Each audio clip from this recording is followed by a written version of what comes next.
Shabbat Shalom, everybody.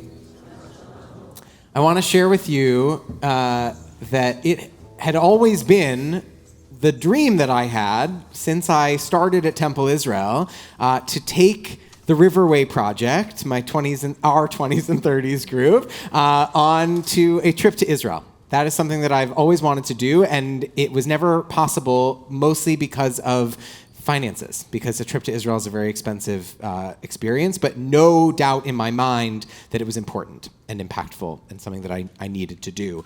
And when we learned earlier this year that we could partner with the folks at Birthright Israel who would subsidize our trip and allow us to do what we wanted to be able to do, we jumped at the chance. And so in November, for those of you who don't know, the Riverway Project took our very first ever trip to Israel in the 25 years of the Riverway Project. And I'm not going to tell you about what we did, but I do have some alumni of our trip who are here. You can see them scattered all around you. They're not just over here. And so to speak a little bit about what you experienced, to speak a little bit about why we went and what was going on, I want to invite up Lauren and Aiden.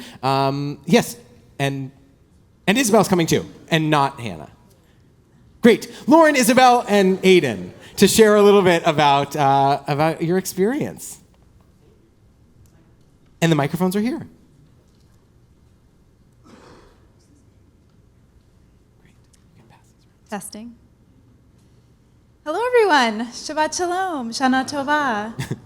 My name is Lauren. I had the pleasure of going on the Israel trip. And this is Isabel. And this is Aiden. And we are 3 members of the Riverway TI community. And we recently returned from the tailor-made Birthright trip. So we're here to tell you a little bit about it. And we are the first group ever to be able to take that trip since Riverway's inception about 25 years ago. And then among the 19 people who went, we were a mix of longtime community members and newer faces. And we each had a different stage of connection with the Boston Jewish community. So our group has included some people who had never been to Israel before, others who had taken trips through traditional Birthright summer camp, folks who just wanted to return after the tragedy of October 7th and the subsequent war. And so we each joined this trip for our own personal reasons, but with shared themes of wanting to give back with our time, with our energy, to feel closer to the people and the land who root our tradition, and to show the people of Israel that American Jews care and stand with them. So the grounding story for our trip was perhaps a familiar one. A person walks along a beach covered with stranded starfish and throws them back into the ocean one by one. When told by a passerby, it won't make a difference because there are too many starfish, the person replies, it makes a difference to each one that is saved. So that's the theme that we took throughout the trip. I want to make the assumption that most people here today know what a traditional Birthright trip is. As the rabbi alluded, it's a subsidized trip to Israel whose focus is bringing college-age students, young professionals, as well as tourists to Israel. The trip lets people explore their Judaism, their communities, and their faith in a land that has been in our traditions for thousands of years. But what you may not know is that since October 7th, 2023, over half of the Birthright trips now are volunteer-focused, which is what ours was, and it's not just the touristy stuff. The question is then, why would a group of philanthropists, mostly from New York, California, Boston, help sponsor a group of young-ish adults to go to Israel now, today, in 2025? And equally important, why would a group of young adults take 8 days off from their jobs, their schools, and their families to do such a trip? This evening, we hope to begin to answer these questions and many, many more. Before the trip, we were all doing our best to prepare for what the new post-October 7th political, cultural, social, religious, and yes, even topological landscapes we were going to be navigating in Israel were. Since October 7th, it has felt like everyone, as we learned, has been trying to help someone beyond themselves in that country. In our time together there, we engaged with grassroots organizations that were filling the needs for various reasons that were not being met by the government or by other organizations. But instead of pointing fingers and blaming others, the Israeli society has stepped up to help their neighbors, to help one another and help their community. So we went there for a week to help those who are helping others. And yes, it's been over 2 years since October 7th, but the needs of Israel and our society have not gone away, they've just changed. And every day, while we were in Israel, we were able to do something. We threw one starfish back into the ocean while learning, experiencing, and appreciating all that Israel has, all her complexities, and all of her beauty. After landing in Ben Gurion Airport to start our week, we drove north and went to Kibbutz Menara, which is located in next to the Lebanese border. The kibbutz was mostly destroyed by Lebanese Hezbollah rockets the days following October 7th attacks.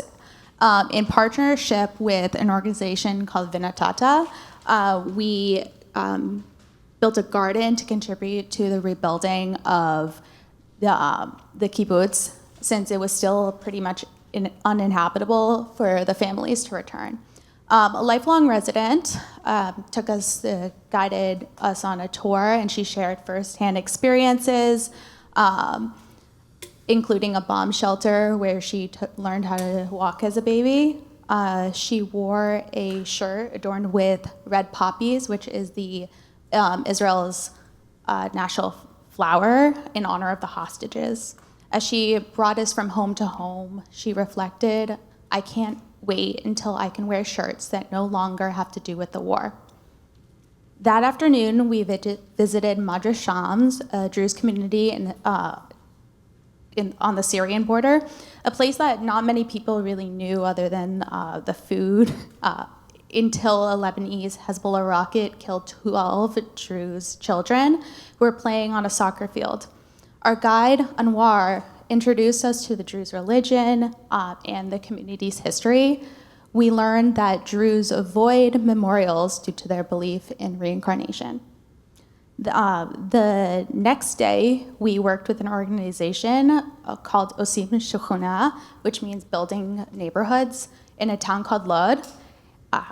We worked alongside local teens to rehabilitate and refresh an apartment building in that low-income neighborhood.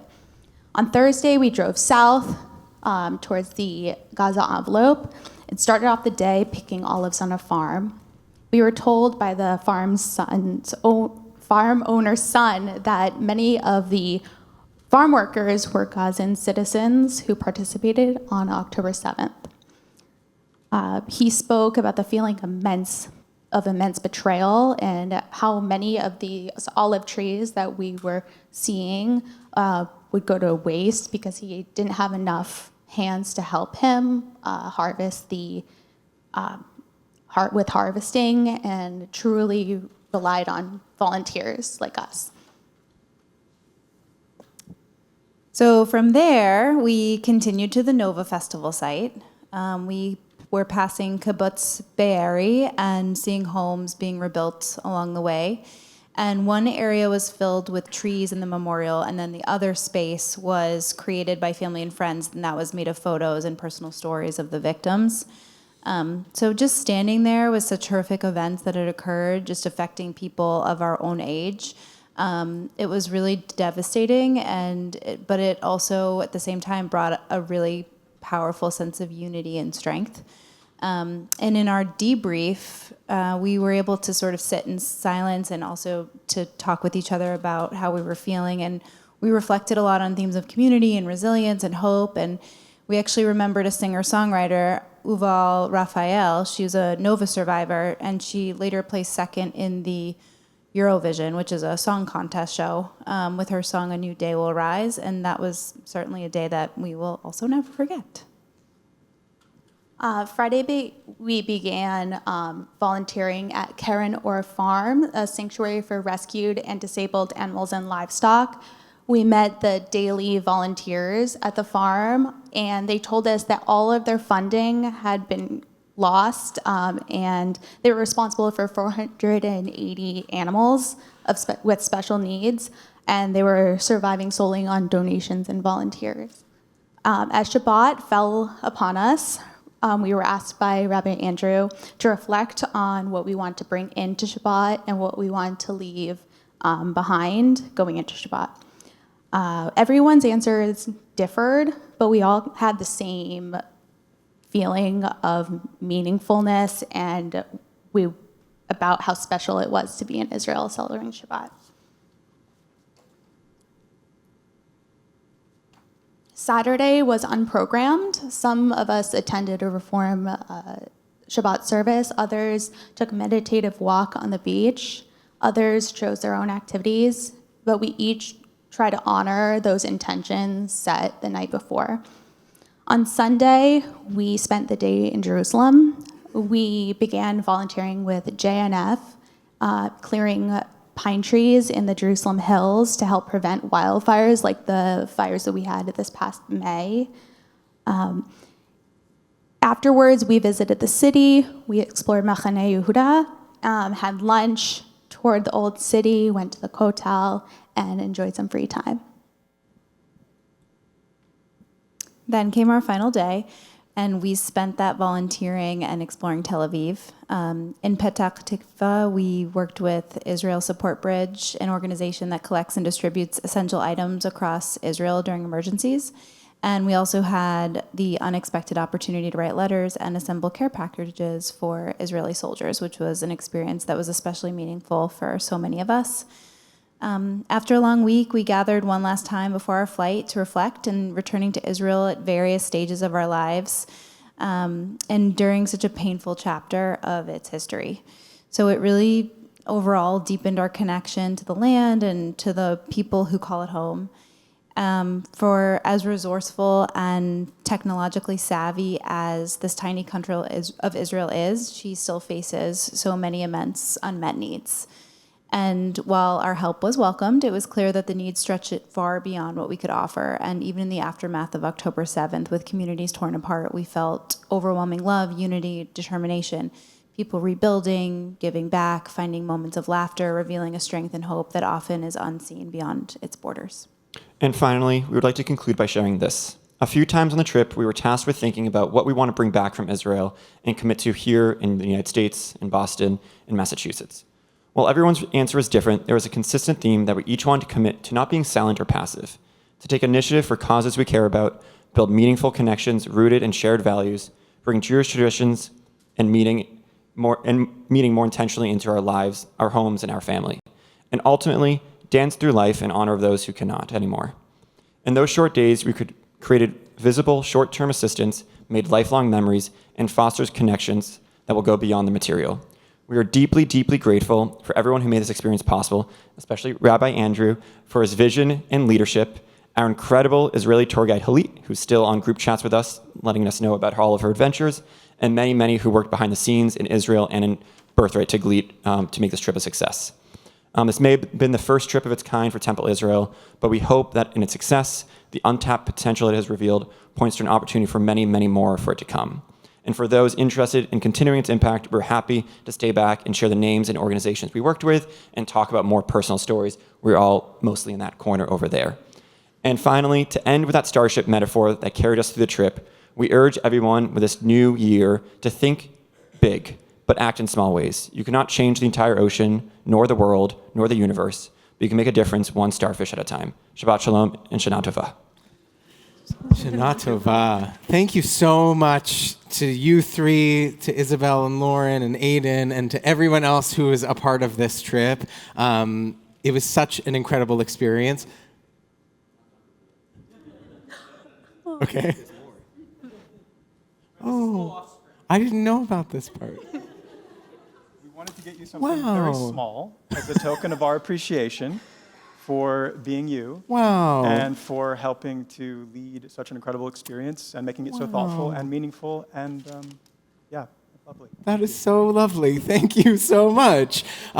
These are amazing people, if you can't tell, and I hope you will take them up on the chance to talk to them and ask them about their experiences and what they learned and how they grew. I am so, so lucky to be your rabbi and to have taken you on this experience. If you are not in the Riverway community and you're feeling hungry to go to Israel, don't forget that Temple Israel is taking a community trip in November of this year, 2026. So more information of that to come. Should I open this?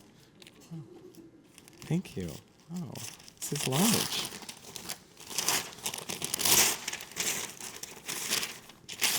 Wow. This is our trip. Thank you, guys. That is so sweet. I will put this in my office. Thank you, everybody. Wow. There's so much that we can learn from each other and from these experiences that we have and what it means to be a person in this world and a Jew in this world, what is upon us, what actions we have to take in order to live out what we know our tradition demands of us. And so we rise and turn to the inside cover of Aleinu as we remember what is upon us in this moment in history and time as a community. Thank you.